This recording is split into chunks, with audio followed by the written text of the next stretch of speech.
آپ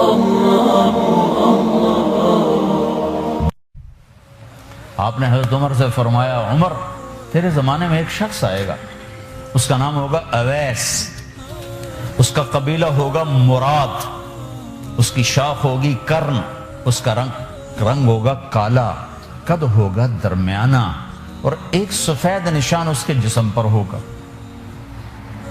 جب وہ آئے تو تم اس سے دعا کرانا، علی تو بھی کرانا، عمر تو بھی کرانا، اور میں قسم کھا کے کہتا ہوں کہ اویس جیسوں سے دنیا بھر جائے تو عمر و علی کے ایک بدن کے بال کے برابر نہیں، لیکن اس کے ذریعے سے ایک پیغام آگے پہنچانا تھا۔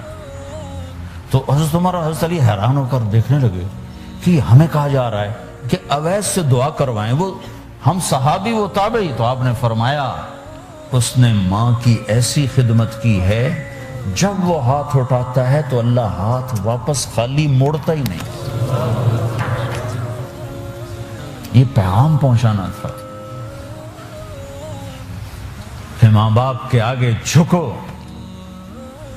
جس دیش میں آپ رہتے ہیں یہاں کام کی رفتار بہت تیز ہے، ماں باپ اگر موجود ہیں تو کم ہی خوش نصیبوں والے ہیں جن کو کچھ اولاد کی خدمت ملتی ہے، ورنہ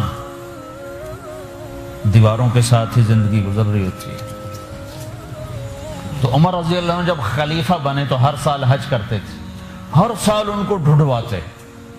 اب مجھے یہ نہیں پتا درمیان کے کوئی سال ہوں گے کہ ایک سال آپ نے حج پر سارے حاجی اکٹھے کر لیے، ایسے اپنے سامنے کا کھڑے ہو جاؤ بھائی، سب کھڑے کر لیے، کہنے لگے بیٹھ جاؤ سارے یمن والے کھڑے رہو، تو سارے بیٹھ گئے، یمنی کھڑے رہے، کہ سارے یمن والے بیٹھ جاؤ، قبیلہ مراد والے کھڑے رہو، تو سارے یمنی بیٹھ گئے، مراد والے کھڑے رہے۔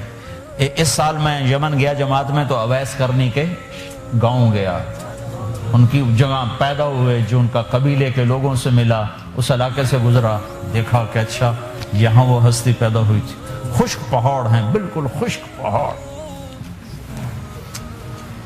پھر آپ نے کہا مراد والے بیٹھ جاؤ، قرن والے کھڑے رہو، تو صرف ایک آدمی باقی بچے۔ تو آپ نے اس سے پوچھا تم قرنی ہو؟ کہ جی ہاں۔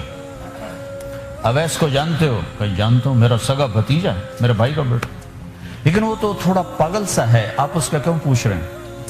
تو عمر رضی اللہ تعالیٰ عنہ رونے لگے، کہا وہ نہیں، تو پاگل نظر آتا ہے۔ پھر آپ نے پوچھا کدھر ہے؟ آیا ہوا ہے حج میں ہے؟ کہ جی ہے۔ کدھر ہے؟ کہ جی اونٹ چرانے نکلا تھا عرفات کی طرف۔ تو حضرت عمر نے حضرت علی کو ساتھ لیا اور دوڑ لگائی اور پہنچے عرفات کی طرف، تو دیکھا تو ایک آدمی ایک کیکر کے درخت کے نیچے نفل پڑھ رہا اور اونٹ اس کے چاروں طرف چل رہے، تو یہ دونوں حضرات بیٹھ گئے۔ تو انہوں نے، اویس نے محسوس کیا کچھ آ گئے لوگ، تو انہوں نے نماز مختصر کر دی، سلام پھیرا۔ تو حضرت عمر نے پوچھا کون ہو بھائی؟ کہا جی مزدور ہوں۔ کہا تیرا نام کیا ہے؟ کہا جی اللہ کا بندہ۔ کہا بھائی ہم سارے کے بندے ہیں، میں پوچھ رہا ہوں جو نام تیری ماں نے تیرا رکھا وہ کیا ہے؟ تو وہ تو پہچانتا نہیں تھا کہ عمر کون ہے، علی کون ہے، وہ تو پہلی دفعہ حج پہ آیا تھا۔ وہ کہنے لگا تم کون ہو میرا انٹرویو کرنے والے؟ انٹرویو تو میں اپنی طرف سے کہہ رہا ہوں۔ میں کہا تم کون ہو میرا پوچھنے والے؟ تو حضرت علی بولے یہ امیر المومنین ہیں عمر بن خطاب اور میں ہوں علی بن ابی طالب۔ پھر وہ ایسے ایک دم گھبرائے، دونوں کو سلام کیا، میں معذرت چاہتا ہوں میں نے پہچانا نہیں۔ تو عمر رضی اللہ عنہ نے فرمایا ہاتھ اٹھا، ہاتھ اٹھا۔ برمنگھم والوں کو پیغام پہنچے کہ ماں کی خدمت کیسے کی جاتی، کہ عمر جیسا ہاتھ اٹھوا رہا ہے، علی جیسا، علی جیسا۔ تو وہ کہنے لگے میں آپ کے لیے کیسے ہاتھ اٹھاؤں، میری اوقات ہے کہ میں آپ کے لیے دعا کروں؟ کہاں، ہمیں ہمارے نبی کا حکم تھا کہ اویس آئے تو اس سے دعا کروانی ہے، کہ جب وہ ہاتھ اٹھاتا ہے تو وہ ہاتھ خالی نہیں آتے۔ کس وجہ سے؟ تہجد، جہاد، تبلیغ، ذکر، تلاوت، تسبیح، حج، عمرے، نمازیں، روزے، ذکر، تلاوت۔ کس وجہ سے؟ نہیں، ان میں سے ایک وجہ بھی نہیں، ماں کی خدمت کی وجہ سے۔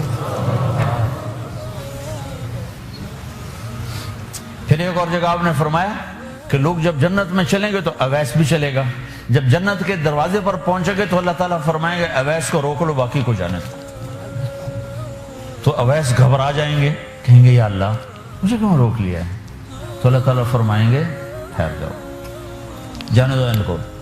ہاں بھائی اب یہ سامنے جہنم کے لوگ کھڑے ہوئے ہیں، تو شفاعت کر، تیری تو فعل لاکھوں انسانوں کو جنت میں ڈالو، تجھے اس لیے روکا ہے کہ تو شفاعت کر، جدھر تیری انگلی اٹھتی جائے گی ان کے لیے جنت لکھتی چلی جائے گی، ان کے لیے جنت لکھتا چلا جاؤں گا، جدھر جدھر تو انگلی اٹھائے۔